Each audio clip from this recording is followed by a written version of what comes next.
Welcome to back to coaching में आपका स्वागत है। आज के वीडियो में 10वीं कक्षा के गणित में से 15 महत्वपूर्ण ऑब्जेक्टिव डिस्कस करेंगे, जो कि आने वाले एग्जाम के लिए काफ़ी महत्वपूर्ण होगा। इसीलिए वीडियो को अंत तक देखिएगा।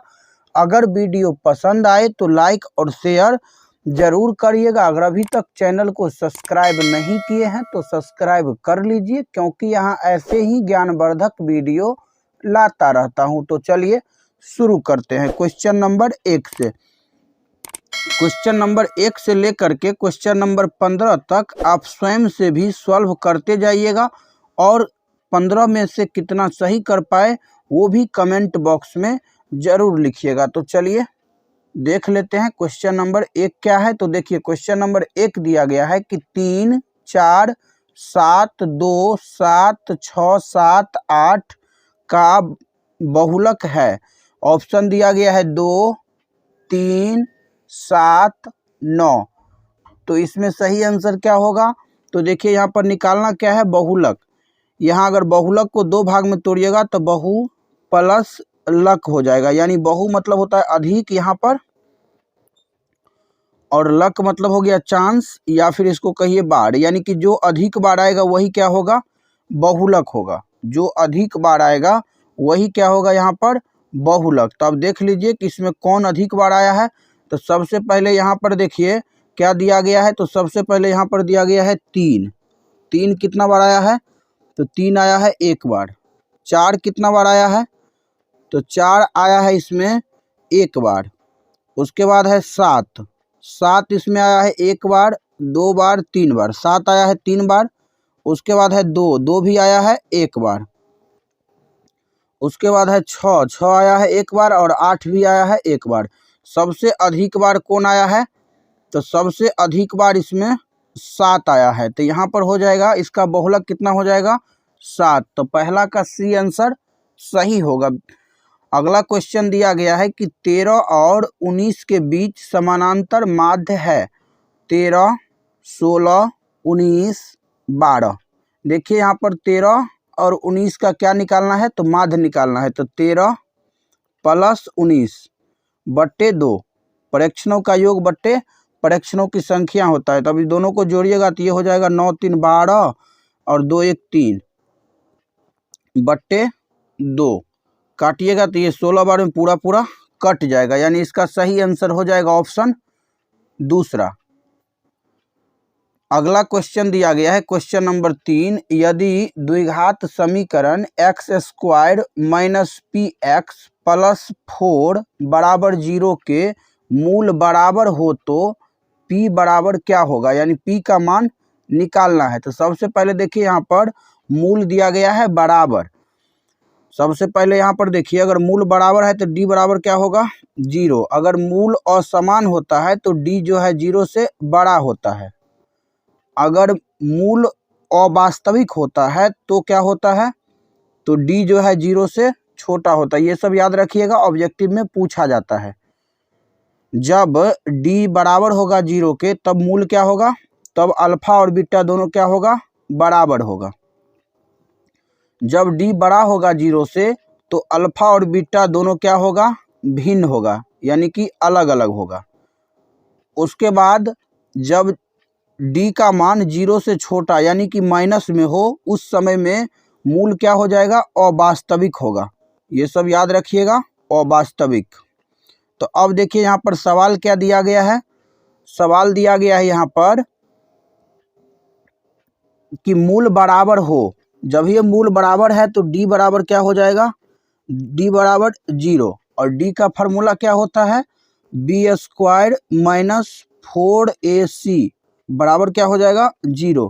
यहाँ पर देखिए b के जगह पर क्या दिया गया है, तो p दिया गया है। तो यहाँ पर हो जाएगा माइनस p के पावर 2 माइनस यहाँ पर 4 गुने a मतलब 1, और गुने c मतलब यहाँ पर 4, अब बराबर में हो जाएगा 0। ये हो जाएगा माइनस p को 2 बार गुना करिएगा तो ये हो जाएगा p² माइनस 4 को 4 से गुना करिएगा तो ये हो जाएगा 16 बराबर 0। अब देखिए p² बराबर क्या हो जाएगा, 16। अभी 16 है माइनस में, दाहिना साइड आकर के प्लस में हो जाएगा। तो p बराबर क्या हो जाएगा, प्लस माइनस रूट अंडर 16, क्या होगा प्लस माइनस रूट अंडर 16, 16 का वर्गमूल क्या निकलेगा 4, तो प्लस माइनस 4 हो जाएगा इसका सही आंसर, यानी तीसरा का दूसरा आंसर सही होगा। क्वेश्चन नंबर 4 दिया गया है, यदि a और b अभाज्य संख्याएं हैं तो a और b का लॉसा है। देखिए ये भी बहुत अच्छा सवाल है, एग्जाम में बार बार पूछा जाता है। तो यहाँ पर देखिए क्या दिया गया है, अभाज्य संख्या। तो अभाज्य संख्या किसे कहते हैं, वैसी संख्या जो स्वयं और एक को छोड़ करके अन्य संख्या से विभाजित नहीं होती है, उसे हम लोग क्या बोलते हैं, अभाज्य संख्या। यानी स्वयं से कटना चाहिए और एक से कटना चाहिए, उसके अलावे किसी और संख्या से नहीं कटना चाहिए। जैसे कि 2, 3, 5, 7, 11, 13, 17, 19, 23, ये सब जो है स्वयं से कटेगा और एक से कटेगा, इसके अलावे किसी संख्या से ये सब नहीं कटेगा। तो ये सब क्या हो जाएगा, अभाज्य संख्या हो जाएगा। अब देखिए सवाल में क्या दिया गया है कि अभाज्य संख्या, अगर यहाँ पर a और b दोनों क्या है, अभाज्य संख्या, तो इसका लॉसा क्या होगा। तो लॉसा निकालने के लिए क्या करेंगे हम लोग, दोनों संख्या को आपस में गुना कर लेंगे तो लॉसा हो जाएगा। और यहीं पर अगर मान लीजिए पूछ दिया जाता कि इसका मौसा क्या होगा, तो याद रखिएगा कि 2 सह अभाज्य संख्या रहे या 2 अभाज्य संख्या रहे, उसका मौसा हमेशा क्या होगा, 1 होगा।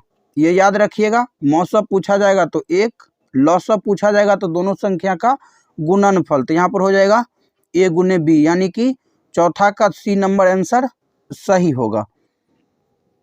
क्वेश्चन नंबर 5वां दिया गया है कि बिंदु XY की दूरी मूल बिंदु से है। देखिए यहाँ पर मूल बिंदु दिया गया है, एग्जाम में पूछा जाता है मूल बिंदु का निर्देशांक।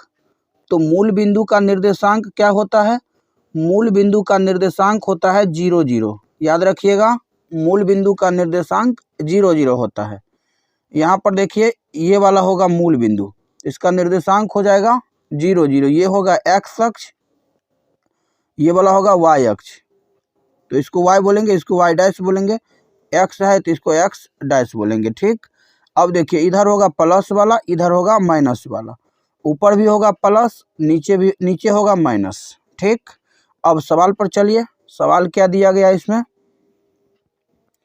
सवाल दिया गया है कि XY की दूरी मूल बिंदु से है, यानी XY का मूल बिंदु से दूरी क्या होगा। तो देखिए मूल बिंदु का निर्देशांक 0, 0 होता है और यहाँ पर दिया गया है XY। अब यहाँ बीच की दूरी निकालना है तो हो जाएगा root under x1 minus x2 के whole square plus y1 minus y2 के होल स्क्वायर। अब देखिए x1 के मान कितना हो जाएगा, यहाँ पर 0 हो जाएगा और x2 के जगह पर हो जाएगा x पावर 2 प्लस यहाँ पर फिर हो जाएगा y1 के जगह पर 0 और y2 के जगह पर क्या हो जाएगा, तो y हो जाएगा पावर 2, रूट में कर देंगे इसको। अब आगे देखिए यहाँ पर, अब क्या करना है, 0 में से y को घटाइएगा, x को घटाइएगा तो ये हो जाएगा माइनस x के पावर 2, अब प्लस इधर हो जाएगा माइनस y के पावर 2। माइनस y को 2 बार गुना करिएगा तो y स्क्वायर और माइनस x को 2 बार गुना करिएगा तो x स्क्वायर। तो यहाँ पर हो जाएगा x square plus y square root के अंदर, यही हो जाएगा इसका answer, root under x square plus y square. अब ये देखिएगा तो ये जो दिया गया है वो विकल्प दूसरा में दिया गया है, तो 5 का दूसरा आंसर सही हो जाएगा, 5 का दूसरा आंसर यहाँ पर सही होगा। क्वेश्चन नंबर 6 देख लीजिए, क्वेश्चन नंबर 6 दिया गया है, एक समबाहु त्रिभुज ABC की भुजा 12 सेंटीमीटर हो तो इसकी ऊंचाई होगी। देखिए भुजा दिया गया है और निकालना क्या है, तो निकालना है इसकी ऊंचाई। तो सबसे पहले देखिए यहाँ पर हम लोग एक समबाहु त्रिभुज ले लेते हैं। अब देखिए ये एक समबाहु त्रिभुज है, इसमें क्या क्या दिया गया है, वो देख लीजिए। इसमें दिया गया है भुजा सब दिया गया है 12 12, तो ये वाला भी 12, ये वाला भी 12 और ये वाला भी 12। निकालना क्या है इसकी ऊंचाई, तो बीच से एक रेखा खींच देंगे तो इधर वाला भी हो जाएगा 6, इधर वाला भी हो जाएगा 6। अब देखिए ये वाला कोण कितना होगा 90 डिग्री, तो ये 12 क्या हो गया कर्ण, तो कर्ण का स्क्वायर कर लीजिए और घटे आधार का स्क्वायर कर लीजिए, यही निकल जाएगा। ये वाला होगा इसका आधार और ये वाला हो जाएगा इसकी ऊंचाई, और ऊंचाई हम लोग को क्या ऊंचाई ही यहाँ पर निकालना है, तो रूट अंडर हो जाएगा कर्ण स्क्वायर घटे आधार स्क्वायर। ऐसे ही लिखिएगा क्योंकि ऑब्जेक्टिव है, हम लोग को सिर्फ और सिर्फ टिक करना है। ऐसे बनाइएगा तो टाइम बचेगा। अब यहाँ पर हो जाएगा 144 माइनस 36, घटाइएगा तो हो जाएगा 108। 108 का वर्गमूल निकालिएगा तो 6 रूट कितना निकल जाएगा, ये 6 रूट 3, 6 रूट 3 जो कि विकल्प दूसरा में दिया गया है। तो यहाँ पर 6 का दूसरा आंसर सही हो जाएगा। अगला क्वेश्चन दिया गया है क्वेश्चन नंबर 7, यदि समीकरण 3x माइनस वाई बराबर 5 तथा 6x माइनस 2y बराबर के कोई हल न हो तो के बराबर क्या होगा। देखिए यहाँ पर सवाल बहुत अच्छा दिया गया है। यहाँ पर 2 समीकरण दिया गया है और के का मान निकालना है जब समीकरण का कोई हल नहीं हो तब।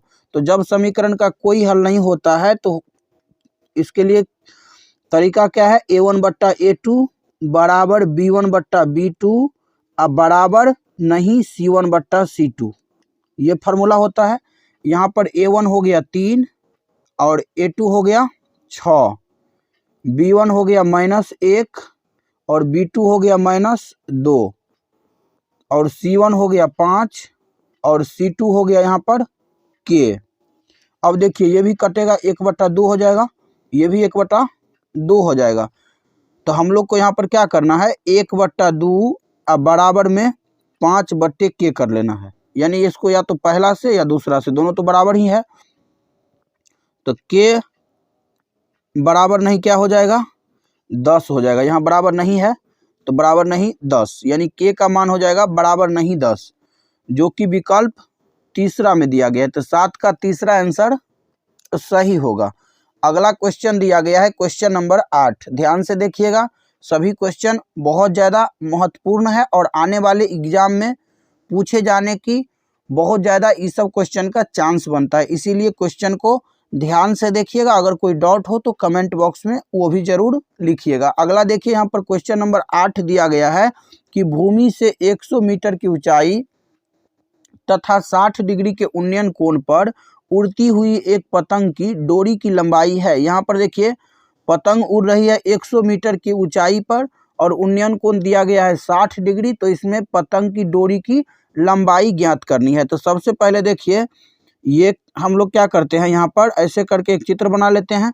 ये वाला दिया गया है 60 डिग्री, कितना दिया गया है 60 डिग्री, और इसका जो मान दिया गया है 100 मीटर दिया गया है। हम लोग को निकालना है इसका, ये होगा डोरी की लंबाई। तो ये हो गया कर्ण और ये वाला हो गया लंब, तो यानी P/H किसका फार्मूला होता है साइन का, तो यहाँ पर हो जाएगा साइन 60 डिग्री, साइन थीटा का होता है, थीटा के जगह पर यहाँ 60 दिया गया है।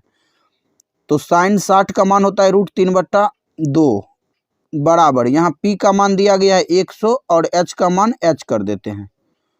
तो ये हो जाएगा H बराबर कितना हो जाएगा 100 को 2 से गुना करेंगे तो ये हो जाएगा 200, अब बट्टा में हो जाएगा √3, 100 को 2 से गुना करेंगे तो 200 हो जाएगा, तो 200/√3, 200/√3 जो दिया गया है वो विकल्प तीसरा में दिया गया है। तो 8 का तीसरा आंसर सही होगा। क्वेश्चन नंबर 9 देख लीजिए। क्वेश्चन नंबर 9 दिया गया है कि यदि 3 सेंटीमीटर त्रिज्या वाले एक वृत्त पर खींची गई 2 स्पर्श रेखाएं परस्पर 60 डिग्री के कोण पर झुकी हो तो प्रत्येक स्पर्श रेखा की लंबाई है। देखिए यहाँ पर स्पर्श रेखा की लंबाई निकालना है, त्रिज्या दिया गया है और दोनों स्पर्श रेखा के द्वारा बनाया गया कोण भी यहाँ पर दिया गया है 60 डिग्री। सबसे पहले देखिए यहाँ पर हम लोग एक आकृति बना लेते हैं। अब इसमें क्या है, तो ये वाला होगा स्पर्श रेखा और इधर से खींचिएगा तो ये वाला होगा इसका स्पर्श रेखा, ये दोनों जहाँ मिलती है ये कोण कितना डिग्री है, 60 डिग्री। ये कोण कितना है, तो ये कोण है 60 डिग्री। हम बाहर कर देते हैं 60 डिग्री। और यहाँ से देखिए त्रिज्या मिलाइएगा ऐसे करके, तो ये वाला हो जाएगा 3, ये वाला भी हो जाएगा 3, ये वाला कोण हो जाएगा 90, क्योंकि स्पर्श रेखा त्रिज्या पर लंब होती है। अब देखिए यहाँ पर बीच से मिला देंगे तो ये बन जाएगा एक त्रिभुज, और ये भी बन जाएगा एक त्रिभुज। तो हम या तो पहला वाला त्रिभुज में से या दूसरा वाला त्रिभुज में से इसका मान निकाल लेंगे। और आप एक प्रमेय पढ़े होंगे कि बाह्य बिंदु से वृत्त पर खींची गई स्पर्श रेखा की लंबाई परस्पर समान होते हैं। तो ये वाला का लंबाई जितना होगा बीपी की लंबाई उतना ही होगा एपी की भी लंबाई।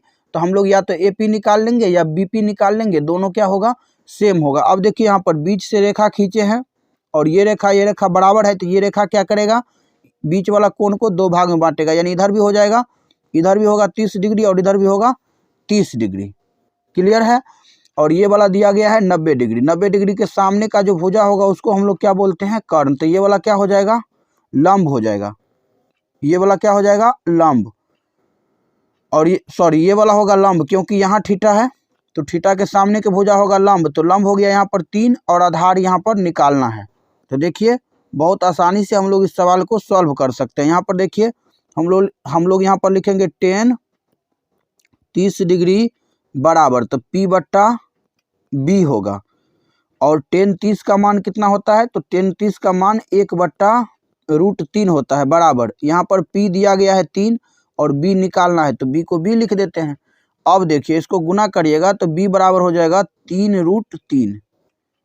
3√3 मीटर हो गया इसका आंसर। अगर सेंटीमीटर में होगा तो सेंटीमीटर में, क्या दिया गया है, सवाल दिया गया है सेंटीमीटर में, तो सेंटीमीटर में हो जाएगा 3√3 सेंटीमीटर।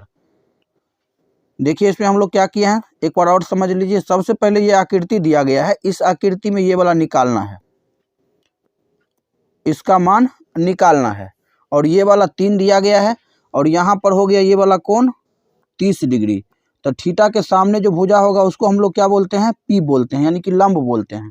तो ये वाला लंब हो गया, ये वाला कर्ण हो गया, तो ये वाला आधार हो जाएगा। तो P बट्टा B करेंगे तो ये टेन थीटा का फार्मूला होता है। तो अब देखिए थीटा की जगह पर 30 डिग्री दिया गया है, तो हम लोग क्या किए हैं, थीटा की जगह पर 30 डिग्री रख दिए हैं। तो रूट यानी कि यहाँ पर जो है 10 30 का मान होता है 1 बट्टा √3, तो 1 बट्टा √3 रख दिए। P का मान यहाँ 3 दिया गया है, B का मान नहीं दिया गया, तो B का मान B ही लिख दिए। अब कोना कोनी गुना करिएगा तो B को 1 से गुना करिएगा तो ये हो जाएगा B, और 3 को √3 से गुना करिएगा तो ये हो जाएगा 3√3। यही हो गया इसका आंसर, जो कि विकल्प तीसरा में दिया गया है। यहाँ पर तीसरा आंसर सही हो जाएगा। क्वेश्चन नंबर 9 का तीसरा आंसर सही होगा। क्वेश्चन नंबर 10 देख लीजिए। क्वेश्चन नंबर 10 दिया गया है कि 52 पत्तों की एक गड्डी को अच्छी तरह फेंटकर उसमें से यादृच्छिक एक पत्ता निकाला जाता है। इसके काले रंग का बादशाह होने की प्रायिकता होगी। देखिए यहाँ पर काले रंग का बादशाह, 52 टोटल पत्ता है, उसमें से काले रंग के बादशाह की प्रायिकता क्या होगा। तो सबसे पहले देखिए टोटल 52 पत्ता है और बादशाह की संख्या होगा 4, जिसमें 2 बादशाह लाल होगा और 2 बादशाह काला होगा। इसमें काले रंग की बादशाह की प्रायिकता निकालना है, तो ये हो जाएगा 2/52। काटेंगे तो ये हो जाएगा 1 और ये हो जाएगा 26, यानी 1/26 हो जाएगा इसका सही आंसर, जो कि विकल्प दूसरा में दिया गया है। तो 10 का दूसरा आंसर सही होगा। 10 का क्या होगा, तो 10 का दूसरा आंसर सही होगा। क्वेश्चन नंबर 11 देखिए। 12 मीटर ऊंचे खंभे की जमीन पर पड़ रही छाया की लंबाई 4√3 मीटर है। सूर्य का उन्नयन कोण है। देखिए यहाँ पर सूर्य का उन्नयन कोण निकालना है। तो सबसे पहले देखिए यहाँ पर एक आकृति बना लेते हैं। इस आकृति में ये वाला है छाया की लंबाई 4√3 मीटर और ये वाला है खंभे की ऊंचाई 12 मीटर। हम लोग को निकालना ये थीटा क्या होगा, तो थीटा के सामने जो भुजा होगा उसको हम लोग P बोलेंगे और ये वाला क्या हो जाएगा तब B। तो P/B होता है 10 में 10 थीटा। थीटा की जगह पर यहाँ पर क्या होगा, तो थीटा हो जाएगा। अब देखिए 10 थीटा को हम लोग 10 थीटा लिखेंगे बराबर P के जगह पर 12 और B के जगह पर 4√3। काटेंगे तो 4 का पहाड़ा 3 बार पढ़ेंगे, तो ये हो गया अब कितना, ऊपर हो गया 3, तो 3 को हम लोग √3 गुने √3 लिख सकते हैं, क्योंकि √3 को √3 से गुना करेंगे तो फिर 3 हो जाएगा। और नीचे दिया गया है √3, तो √3 से √3 यहाँ कैंसिल हो जाएगा, तो √3 हो जाएगा इसका आंसर। और √3 जो है tan थीटा में किसका मान होता है, तो tan में 60 का मान होता है। किसका मान होता है, tan में 60 का मान होता है। तो यहाँ पर जो सही आंसर हो जाएगा वो होगा विकल्प पहला। ध्यान से देखते जाइएगा, सभी सवाल बहुत ज़्यादा महत्वपूर्ण है। क्वेश्चन नंबर 12 है, त्रिभुज ABC एक समकोण त्रिभुज है जिसमें कोण C कितना है, 90 डिग्री। तो कोस A + B का मान है। देखिए कितना अच्छा सवाल है। यहाँ एक त्रिभुज है, ये वाला एक त्रिभुज है ACB, यहाँ पर कर देते हैं ABC हो गया। अब ये वाला कोण है 90 डिग्री, तो ये दोनों मिलाकर के कितना डिग्री होगा, तो ये दोनों मिलाकर के 90 डिग्री होगा, क्योंकि एक त्रिभुज में तीनों कोण का योग 180 डिग्री होता है। तो ये वाला हो गया 90, तो 90 इसमें से घटा लेंगे, जो शेष बचेगा वो दोनों कोण मिलाकर के होगा। तो दोनों कोण मिलाकर कितना होगा, 90 डिग्री। तो यहाँ पर देखिए कोस 90 का मान पूछा जाता है। कोस 90 का मान आप सभी को पता होगा कितना होता है, 0। देखिए कितना अच्छा क्वेश्चन था। यहाँ पर हो जाएगा कोस A + B का मान 0 डिग्री। कैसे हुआ, सबको समझ में आ गया होगा। कोस में 0 का मान कितना होता है, 1 होता है, और कोस में 90 का मान होता है 0। तो यहाँ पर हो जाएगा पहला आंसर सही। यहाँ हो गया कोस A + B, और A + B का मतलब हो गया 90 डिग्री। तो कोस 90 का मान होता है 0। कितना होता है, 0। तो यहाँ पर हो जाएगा 0। अगर यहीं पर साइन रहता तब आंसर हो जाएगा, आंसर होता 1। क्लियर है। अगला सवाल देख लीजिए, सवाल नंबर 13। सवाल नंबर 13 दिया गया है कि बिंदुओं 2, 3 एवं -2, 3 के बीच की दूरी है। देखिए यहाँ पर बीच की दूरी निकालना है, और बीच की दूरी निकालने के लिए फार्मूला होता है √(x1 - x2) के whole square plus y1 - y2 के होल स्क्वायर। तो अब देखिए ये वाला हो जाएगा इसमें x1, और ये वाला हो जाएगा x2, ये वाला हो जाएगा y1, और ये वाला हो जाएगा y2। तो हम लोग फार्मूला रख लेते हैं यहाँ पर, √(x1) का मतलब 2, सीधा सीधा रखते हैं, ऑब्जेक्टिव है, माइनस x2, तो माइनस माइनस प्लस हो जाएगा, यहाँ 2 के पावर 2, फिर प्लस होगा y1 3 है, और माइनस y2 कितना है 3, स्क्वायर कर देंगे। अब देखिए ये 3 से 3 तो कटिए जाएगा, तो इसका तो कोई वैल्यू नहीं। अब इधर बच गया 2 और 2 4, 4 के पावर 2, रूट में 4 के पावर 2, यानी कि 4 निकल जाएगा बाहर। ऐसे ही आप भी सिंपल तरीका से ऑब्जेक्टिव को बनाइएगा, क्योंकि ऑब्जेक्टिव में तो हम लोग को गोला रंगना होता है। तो 13 का क्या हो जाएगा, दूसरा आंसर सही। क्वेश्चन नंबर 14 देख लीजिए। क्वेश्चन नंबर 14 दिया गया है, एक बेलन तथा शंकु के आधार की त्रिज्या 3:4 के अनुपात में है तथा इसकी ऊंचाइयां 2:3 के अनुपात में है। बेलन और शंकु के आयतनों का अनुपात है। देखिए यहाँ पर दोनों के आयतनों का अनुपात निकालना है, लेकिन पहले बेलन बाद में शंकु। तो देखिए कितना आसान है। बेलन का जो आयतन होता है वो होता है πr²h, और शंकु का होता है 1/3 πr²h। दोनों का अलग अलग कर देते हैं। अब देखिए पाई से तो पाई यहाँ पर कैंसिल हो जाएगा, r², इसके लिए r है 3, तो यहाँ पर कर देंगे 3 के पावर 2, यानी कि 3 × 3, और h दिया गया है 2, तो यहाँ पर रख देंगे 2, और यहाँ 1/3 गुने r यहाँ पर दिया गया है, इसके लिए कितना है 4, तो यहाँ पर हो जाएगा 4 × 4, और h दिया गया है 3, तो यहाँ पर बैठा देंगे 3। अब देखिए 3 से 3 हो गया कैंसिल, 2 से काटिएगा तो ये 2 बार में कट जाएगा। अब इधर हो गया 3 तिहाई 9, और इधर हो गया 4 दूनी 8, यानी 9:8। ऐसे ही बनाइएगा आसानी से, और बहुत कम समय में बन जाएगा। तो 14 का दूसरा आंसर सही होगा। क्वेश्चन नंबर 15 दिया गया है कि यदि 3, 4, 5, 17 तथा x का माध्य 6 हो तो x का मान है। देखिए इसमें x का मान निकालना है। तो 3 + 4 + 5 + 17 + x बट्टे, देखिए कितना है 1, 2, 3, 4, 5 है, तो बट्टा में 5 कर देंगे, अब बराबर में 6 कर देंगे। तो अब देखिए इसको जोड़िएगा, तो जोड़ने के बाद ये कितना हो जाएगा, तो ये हो जाएगा 7 और 7 × 5 = 12, और 12 में 17 को जोड़ेंगे तो ये हो जाएगा 29। तो 29 प्लस x बराबर 6 को 5 से गुना करेंगे तो ये हो जाएगा 30। तो x बराबर कितना हो जाएगा 30 माइनस 29। 30 में से 29 घटाएंगे तो कितना होगा 1, और 1 दिया गया है विकल्प पहला में, तो 15 का सही आंसर होगा विकल्प पहला। तो आशा करता हूं कि क्वेश्चन नंबर 1 से लेकर के क्वेश्चन नंबर 15 तक आप सभी को समझ में आया होगा। तो वीडियो कैसा लगा कमेंट में ज़रूर बताइएगा।